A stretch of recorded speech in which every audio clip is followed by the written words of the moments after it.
I remember a conversation I had with a pastor a few years ago. He was a man of profound experience and insight. As we spoke about forgiveness and justice, he said something that's stayed with me ever since. He looked at me, and without hesitation he said, "If anyone hurts my family, I will retaliate with vengeance."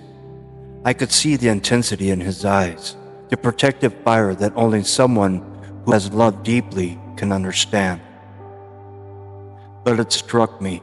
A man of God, a leader, still had this inner struggle. It made me wonder, what does justice truly mean to each of us?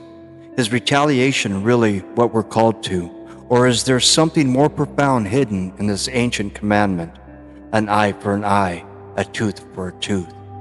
Today, let's journey into the heart of this teaching, diving beyond the surface to uncover its deeper meaning.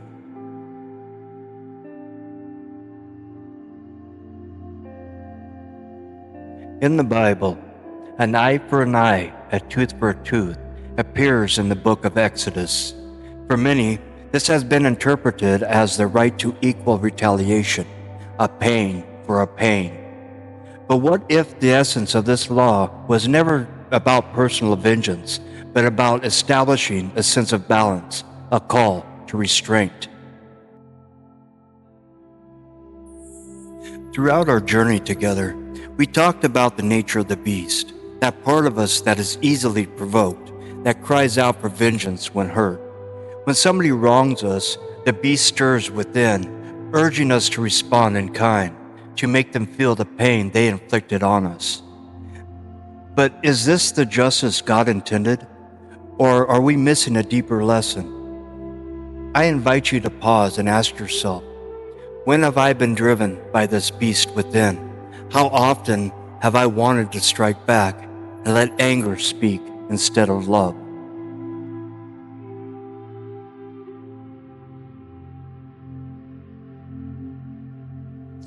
Justice, in its purest form, is about balance, not punishment. When God set forth this commandment, it wasn't to unleash human rage, but to create a boundary, to prevent unchecked retaliation, to limit harm rather than encourage it. It was a call to a measured response, to avoid escalating violence. Think of this.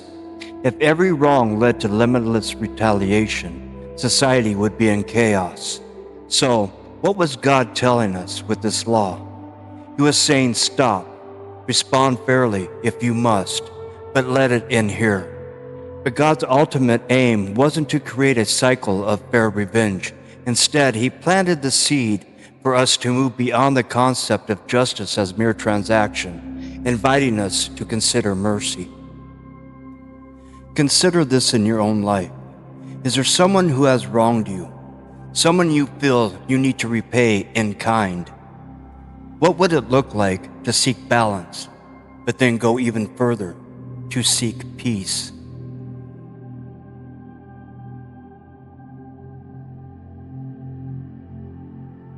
Jesus, in His Sermon on the Mount, didn't ignore this law. Instead, He invites us to understand it in a new way. He says, "You have heard it was said, an eye for an eye and a tooth for a tooth. But I tell you, do not resist an evil person. If anyone slaps you on the right cheek, turn to them the other also." What is He teaching here? To some, this might sound like passivity or even weakness. But in truth, this path requires immense strength. Turning the other cheek is not about letting someone walk all over us. It's about refusing to let hatred dictate our response. It's about rising above and letting love define our actions. Responding this way, we break the cycle of retaliation. Jesus is teaching us a new way of living that stands in direct opposition to the nature of the beast. He's telling us to let love cover anger and let compassion overcome the urge to retaliate. It's the transformation to becoming what we have been preordained to be, a vessel of peace. In this world, there is another way.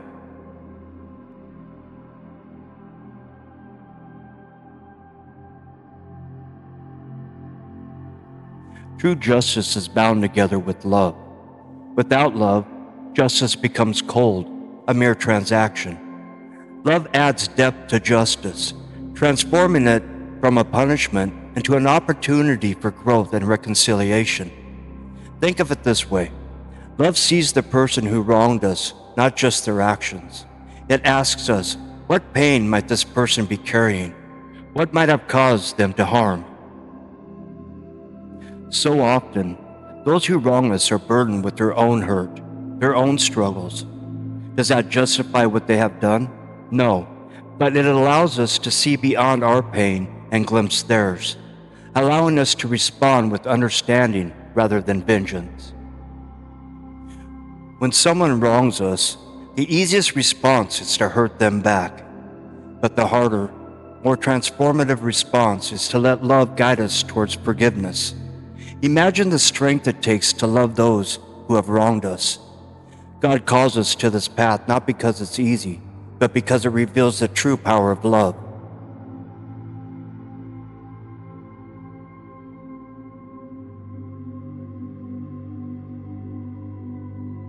I invite you to reflect. Is there someone in your life right now who has caused you pain? Someone you feel deserves to experience your anger, your hurt. Consider what it would mean to choose love over retaliation. This doesn't mean excusing their actions. It means you're choosing to break free from the hold of resentment. This is where we find true freedom. We're no longer bound by anger or driven by the need for revenge. Instead, we're allowing love to transform us, even in our hurt, even when we don't understand. As you watch this, think of a time when you chose love over anger. How did it feel? How did it shape you? And if you haven't yet taken that step, imagine what it would be like to release the burden of retaliation, to stand in love, to find strength and forgiveness. Choosing love over retaliation isn't easy. It's a challenge, one that requires courage, patience, and faith. But this path of love is the path of the true warrior, the one who stands strong, not in anger, but in compassion. The teaching, an eye for an eye, was never meant to perpetuate harm. It was a reminder to prevent it, to stop the cycle of pain.